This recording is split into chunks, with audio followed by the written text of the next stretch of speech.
जीवन का सत्य क्या है, इस संबंध में विचार करने से ऐसा मालूम होता है कि जो हमारे अपने ज्ञान से तथा आस्था से सिद्ध है वही सत्य है। अब सोचने की बात है कि आस्था से क्या सिद्ध है और ज्ञान से क्या सिद्ध है। ज्ञान से ये बात सिद्ध है कि हम किसी भी उपाय से मिले हुए शरीर के साथ सदैव नहीं रह सकते और न शरीर ही हमारे साथ रह सकता है। और आस्था से क्या सिद्ध है कि उत्पत्ति का आधार और प्रतीति का प्रकाशक जो है वह सभी का अपना है। यानी उत्पत्ति का आधार है, प्रतीति का प्रकाशक है। इस बात को स्वीकार करना ये आस्था से सिद्ध है। आस्था उसी में होती है जिसे हमने गुरु वाणी से सुना तो हो, वेद वाणी से सुना तो हो और इंद्रिय दृष्टि और बुद्धि दृष्टि से देखा न हो, उसमें आस्था होती है। वही आस्था का विषय है। अब आप सोचिए, क्या किसी भाई ने, किसी बहन ने इस सृष्टि की उत्पत्ति के आधार को देखा है क्या? जी, प्रतीति के प्रकाशक को देखा है क्या? जी, देखा तो नहीं है।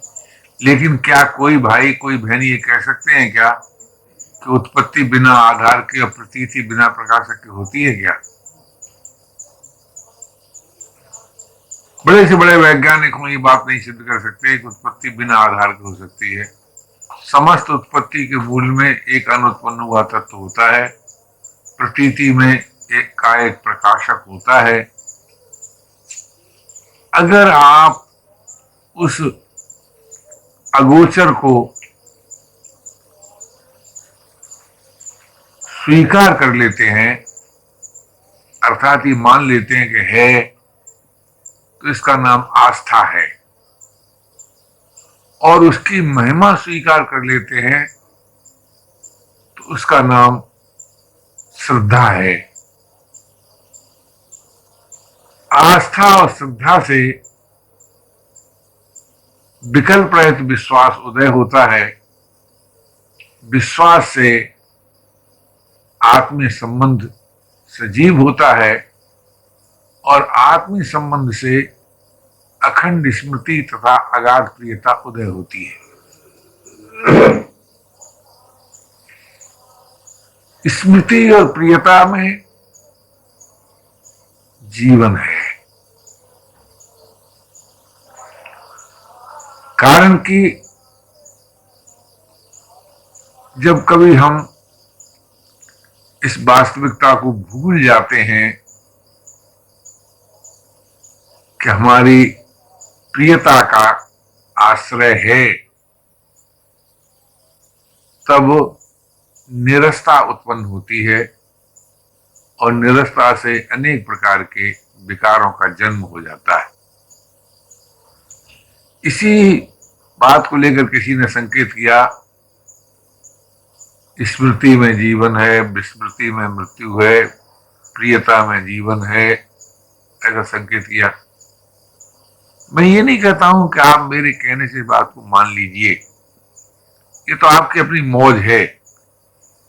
लेकिन अगर आप बिना देखे, बिना समझ में आए हुए को मान नहीं सकते हैं, तो फिर जो जानते हैं सो मान लीजिए।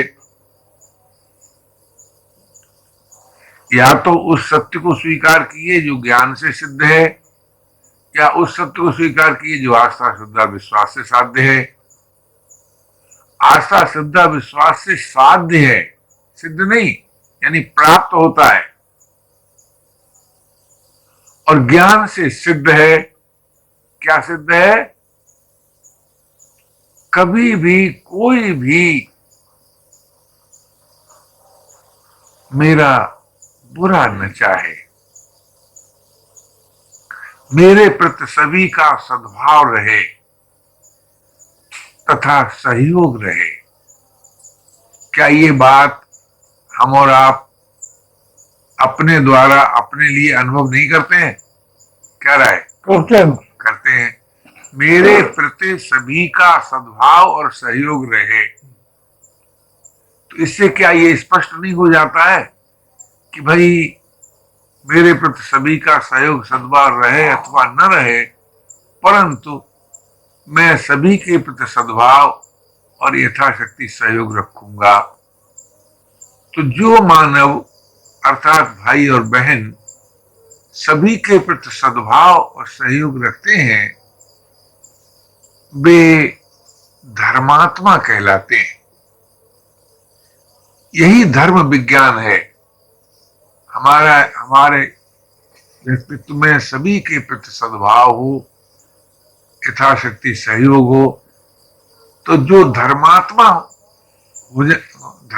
जो होता है उसकी सृष्टि आवश्यकता अनुभव करती है अथवा उसकी सभी आवश्यकता अनुभव करते हैं।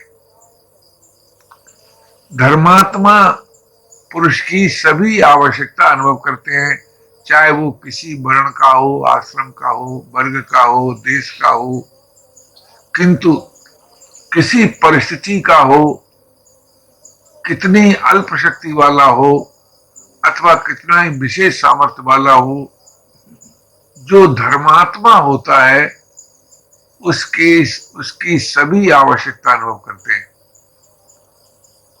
उस धर्मात्मा को एक बड़ा अलौकिक शक्ति प्राप्त होती है और वो ये होती है कि वो अपने लिए सृष्टि की आवश्यकता अनुभव नहीं करता।